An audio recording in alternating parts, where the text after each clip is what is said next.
Mr. President, dear brother bishops, distinguished authorities, ladies and gentlemen, yin content hafna linin sapfost kom.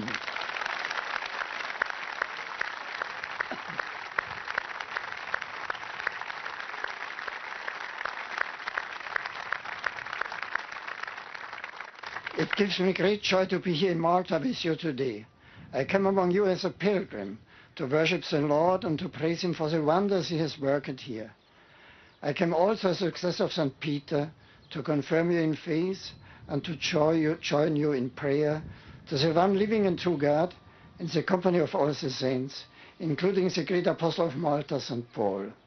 So my visit to your country is short. I pray that it will bear much fruit. I am grateful, Mr. President, for the kind words with which you have greeted me in your own name and on behalf of the Maltese people. I thank you for your invitation, for the hard work that you and the government have done in order to prepare for my visit.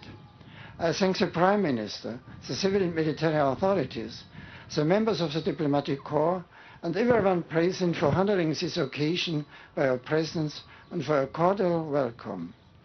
I greet in a special way Archbishop Paul Cremona, Bishop Mario Grech, the Auxiliary Bishop Annetto de Pasquale, as well as the other bishops present. In greeting you, I wish to express my affection for the priests, deacons, men and women, religious and all the faithful entrusted to your pastoral care.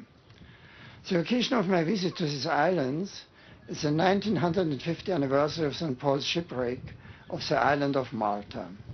St. Luke describes this event in the Acts of Apostles, and it is from his account that you have chosen the theme of his visit. Jechtic istali naslo fixira.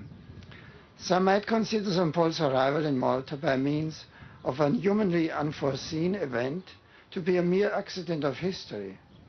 The eyes of faith, however, enable us to recognize here the workings of divine providence. Malta, in fact, has been at the crossroads of many of the great events and cultural exchanges in European and Mediterranean history, right up to our own times. These islands have played a key role in the political, religious and cultural development of Europe, the Near East and North Africa.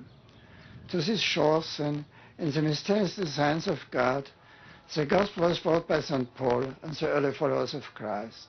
Their missionary work has borne much fruit over the centuries, contributing in innumerable ways to shaping Malta's rich and noble culture. On account of their geographical position, these islands have been of great strategic importance on more than one occasion, even in recent times. Indeed, the George cross upon your national flag proudly testifies to a people's great courage during the dark days of the last World War. Likewise, the fortifications that feature so prominently in the island's architecture speak of earlier struggles when Malta contributed so much to the defense of Christianity by land and by sea. You continue to play a valuable role in the ongoing debates on European identity, culture and policy. At the same time, I am pleased to note your government's commitment to humanitarian projects further afield, especially in Africa. It is greatly to be hoped that this will serve to promote the welfare of those less fortunate than yourselves as an expression of genuine Christian charity. Indeed, Malta has much to contribute to questions as diverse as tolerance, reciprocity, immigration, and other issues crucial to the future of this continent. Your nation should continue to stand up for the indissolubility of marriage as a natural institution as well as a sacramental one, and for the true nature of the family, just as it does for the sacredness of human life, from conception to natural days, and for the proper respect owed to religious freedom in ways that bring authentic integral development to individuals and society. Malta also has close links to the Near East, not only in cultural and religious terms, but even linguistically.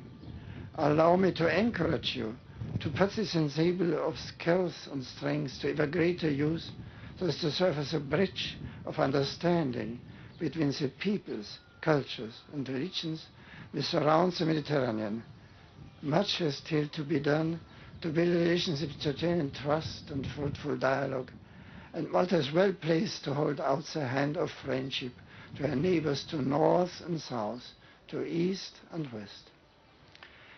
The Maltese people, enlightened for almost 2 millennia by the teachings of the Gospel and continually fortified by their Christian roots, are rightly proud of the indispensable role that the Catholic faith has played in their nation's development. The beauty of our faith is expressed in various and complementary ways here, not least in the lives of holiness, which have led Maltese to give of themselves for the good of others. Amongst these we must include Don George Breaker, whom I was pleased to canonize just 3 years ago.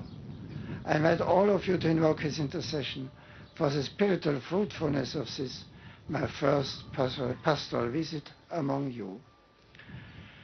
I look forward to praying with you during my time in Malta, and I wish, as a father and as a brother, to assure you of my affection for you and my eagerness to share this time with you in faith and friendship.